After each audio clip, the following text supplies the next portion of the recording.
নমস্কার নমস্কার বন্ধুরা, আশা করি সবাই খুব ভালো আছেন। এক্সপ্লোর অফ টাইম চ্যানেলে আপনাদের সকলকে স্বাগত জানাচ্ছি। গত পর্বে আপনাদেরকে দেখিয়েছিলাম শহীদ দ্বীপ বা নীল আইল্যান্ডের ভিডিও। যদি ভিডিওগুলো না দেখে থাকেন তো অতি অবশ্যই একবার চেক করে নেবেন।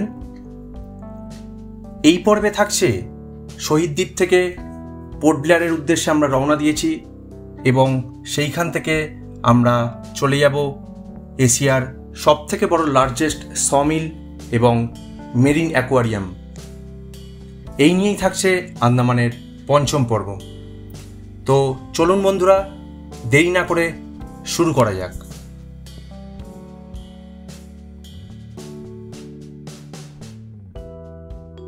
গুড মর্নিং বন্ধুরা। আপাতত আমরা রওনা দিয়েছি শহীদ দ্বীপ থেকে পোর্ট ব্লেয়ারের উদ্দেশ্যে নটিকা ক্রুজে করে। এই নটিকা ক্রুজে আমাদের এই ট্রিপের ভাড়া পড়েছে জনপ্রতি ১৬৫০ টাকা করে। আমাদের সময় লাগবে অ্যারাউন্ড ১ ঘন্টা ১৫ মিনিটের মতন। তো এই প্রসঙ্গে আপনাদের একটা কথা জানিয়ে রাখি, যদি আপনাদের ভমিটিংয়ের টেন্ডেন্সি থাকে তো অতি অবশ্যই সঙ্গে মেডিসিন ক্যারি করবেন। যদিও নটিকা ক্রুজ থেকে প্রত্যেকের জন্যই সিকনেস ব্যাগ প্রোভাইড করে থাকেন ওনারা। দেখতে দেখতে আমরা পৌঁছে গেলাম আমাদের গন্তব্যস্থল পোর্ট ব্লেয়ারের হাড্ডো জেটিতে।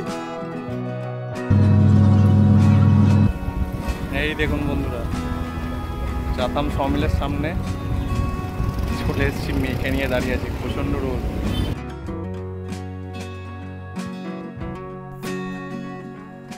এই সেই বিখ্যাত চাথাম ব্রিজ, যা ১৯৩০ সালে নির্মিত হয়েছিল। এটি আন্দামান ও নিকোবর দ্বীপপুঞ্জের মধ্যে সংযোগ স্থাপন করেছে। বর্তমানে এই ব্রিজটির আধুনিকীকরণ করা হয়েছে।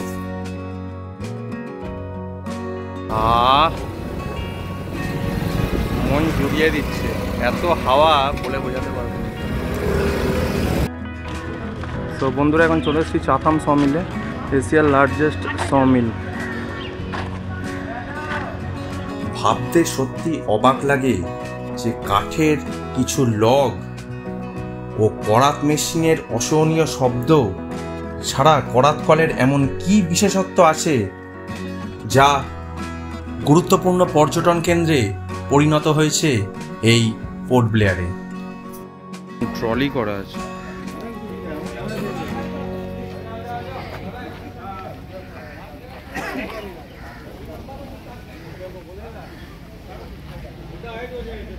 দেখুন, লাইন পাতা আছে। চাথাম সমিল যে শুধুমাত্র এশিয়ার বৃহত্তম এবং প্রাচীনতম বলে নয়, এটি বছরের পর বছর ধরে ইতিহাসের যে সাক্ষী বহন করছে তা কিন্তু অন্যান্য মিলগুলোর থেকে এই চাথাম সমিলকে আলাদা করে রেখেছে।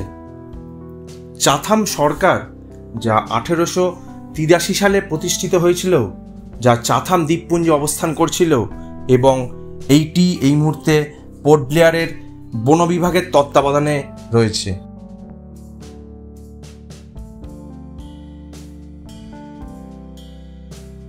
বন বিভাগের ১২৫ বছর পূর্তি উপলক্ষে এই স্মারকটি নির্মিত করা হয়েছিল, যা পিলার অব দ্য প্ল্যানেট নামে বিখ্যাত হয়ে আছে। ভাবতে অবাক লাগে যে ১৮৮৩ সালে প্রতিষ্ঠিত হওয়া এই চাথাম সমিল কিনা সেকেন্ড হ্যান্ড করাত কল দিয়ে প্রতিষ্ঠিত হয়েছিল, যা তখনকার জন্য স্থানীয় যে কাঠ, সেই কাঠের প্রয়োজনীয়তা পূরণের জন্য এটি নির্মাণ করা হয়েছিল। কেউ কি কোনোদিন ভেবেছিল এই চাথাম সমিল সেই মুহূর্তে এশিয়ার সবথেকে বড় লার্জেস্ট সমিলের তকমা পেতে চলেছে? ১৮৮৩ সাল থেকে দ্বীপপুঞ্জে বিভিন্ন শাসনের উত্থান ও পতনের সাক্ষী বহন করছে এই চাথাম সমিল।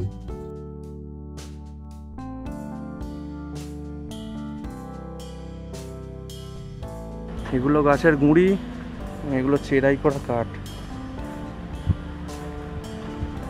এই দেখুন, এগুলো দিয়ে বাঁশের এই পাটাতন তৈরি হয়। আন্দামান দ্বীপপুঞ্জে পাওয়া সমস্ত গাছের কাঠ এখানে কাঁচামাল হিসেবে ব্যবহৃত হয় এবং এই কাঠ দিয়ে বিভিন্ন ধরনের আসবাবপত্র থেকে শুরু করে কাঠের বিভিন্ন সরঞ্জাম বিভিন্ন দেশে ও ভারতবর্ষের বিভিন্ন জায়গায় রপ্তানি করা হয়ে থাকে। স্থানীয় বিভিন্ন আসবাবপত্র ও বিভিন্ন কাঠের চাহিদা পূরণ করে এই চাথাম সমিল। এই চাথাম সমিলের ভেতর বিভিন্ন ধরনের মেশিন ডিপার্টমেন্ট আছে। এইটাও দেখছি তার মধ্যে একটা অন্যতম মেশিন ডিপার্টমেন্ট। এটা রেস্ট্রিক্টেড এরিয়া আছে, ওই দূরে দেখা যাচ্ছে একটা মেশিন।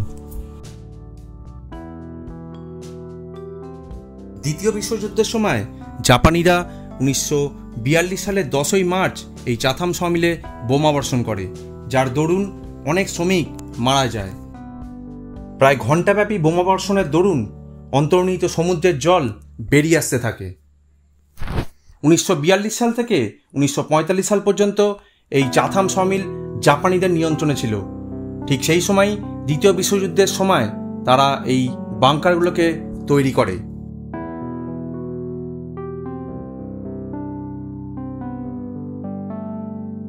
1960-এর দশক শ্রীলঙ্কা, পূর্ব পাকিস্তান, বার্মা এবং ভারতের বিভিন্ন রাজ্যের লোকেরা এই দ্বীপেতে বসতি স্থাপন করেছিল এবং তারা কাঠের প্রয়োজনীয়তা অনুভব করার দরুন চাথাম সমিলের পুনর্জন্ম হয়।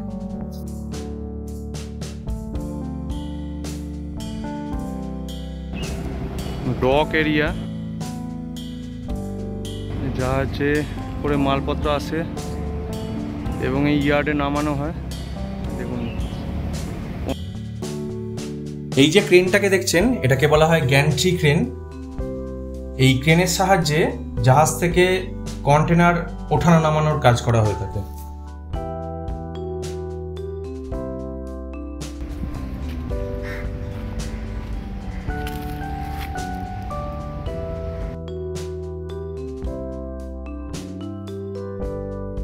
এই দেখুন বন্ধুরা, এই গ্যান্ট্রি ক্রেনটা এইবার মুভ করছে। পোর্ট এরিয়া যেহেতু, সেহেতু বিভিন্ন জায়গার জাহাজ এখানে আসছে। ইভেন আন্দামান থেকেও কমার্শিয়ালি অন্যান্য দেশে এক্সপোর্ট হয়। তো এখানে ডিসপেন্সারিটাও আছে।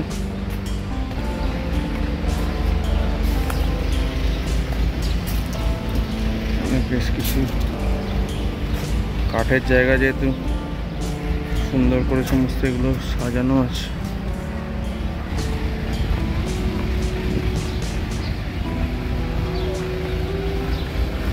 দেখুন বন্ধুরা, হাইড্রা করে বড় বড় গাছের যে গুঁড়িগুলো আছে সেগুলোকে তোলা হচ্ছে।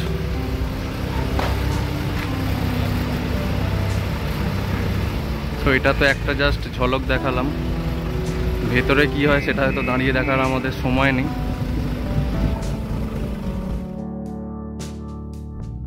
তো চাথাম সমিল দেখার পর আপাতত চলে এসেছি এখানে যে মিউজিয়াম আছে সেই মিউজিয়ামে। পরিবেশ ও বন দপ্তর থেকে 2006 সালে এই মিউজিয়ামটি প্রতিষ্ঠা করা হয়েছিল। এখানকার লোকাল শিল্পীদের যে অসাধারণ কাজের দক্ষতা তা এখানে প্রকাশ পেয়েছে এবং এত নিখুঁত কারুকার্য দেখে সত্যি বিস্মিত হয়ে যেতে হয়।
এখন আমরা চলে এসেছি মেরিন অ্যাকোয়ারিয়ামে।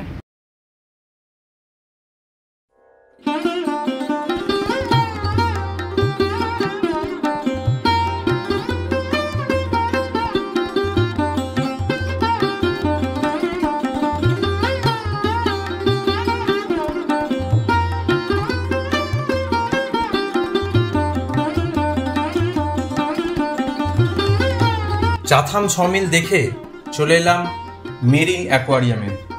এখানকার প্রবেশ মূল্য জনপ্রতি 10 টাকা।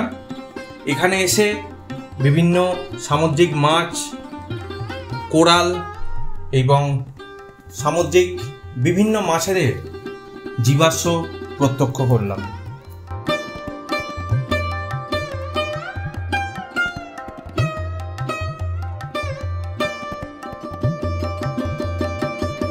ডুগং বা সি কাউ, এটি হলো আন্দামানের স্টেট অ্যানিম্যাল।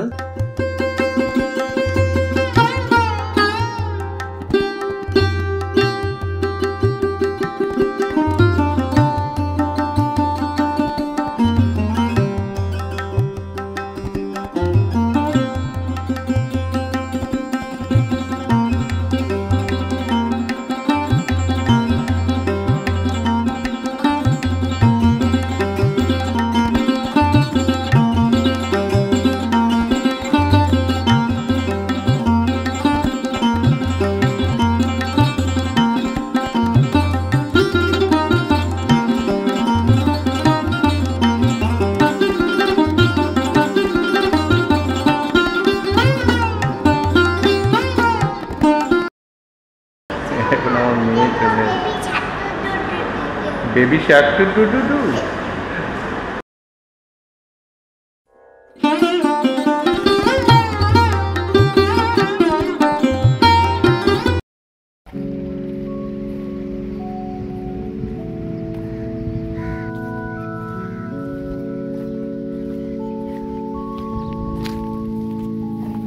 ডিজিপি কাপ হচ্ছে এখানে, খেলা হচ্ছে এখানে।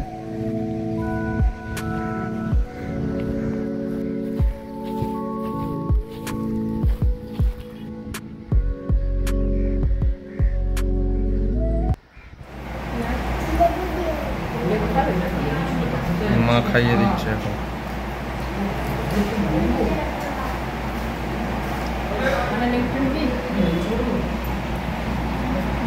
ভাত,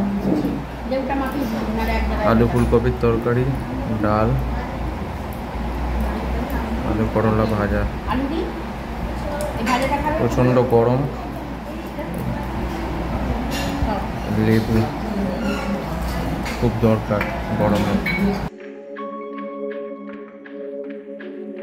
সন্ধ্যাবেলা চলে এলাম সাগরিকা এম্পোরিয়াম, যেটা পোর্ট ব্লেয়ারের আবেরদিন বাজার থেকে 1 কিলোমিটারের মধ্যে অবস্থান করছে।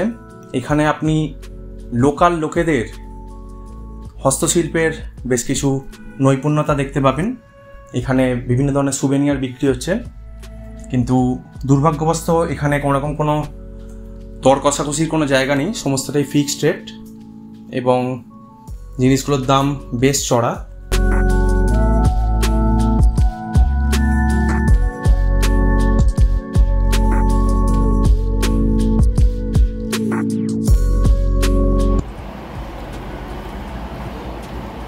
তো রাত্রিবেলা ডিনারে fried rice, chilli chicken, salad, আলুর দম দেওয়া হয়েছে। এখন বাজছে ঠিক রাত্রি 9টা। আমরা ডিনার করতে চলে এসেছি, কারণ আগামীকাল আমরা ভোর 3টের সময় বেরিয়ে যাব বারাটাং আইল্যান্ডের উদ্দেশ্যে। তো বন্ধুরা, আন্দামান পঞ্চম পর্বের ভিডিও আপনাদের কেমন লাগলো আমাকে অতি অবশ্যই কমেন্টস করে জানাবেন। যদি আপনাদের এই চ্যানেলের কন্টেন্ট ভালো লেগে থাকে তো অতি অবশ্যই লাইক, কমেন্টস এবং শেয়ার করে চ্যানেলটাকে সাবস্ক্রাইব করে পাশে থাকবেন। গুড নাইট, ভালো থাকবেন বন্ধুরা। খুব তাড়াতাড়ি দেখা হচ্ছে আন্দামান 6ষ্ঠ পর্ব নিয়ে। ভালো থাকবেন।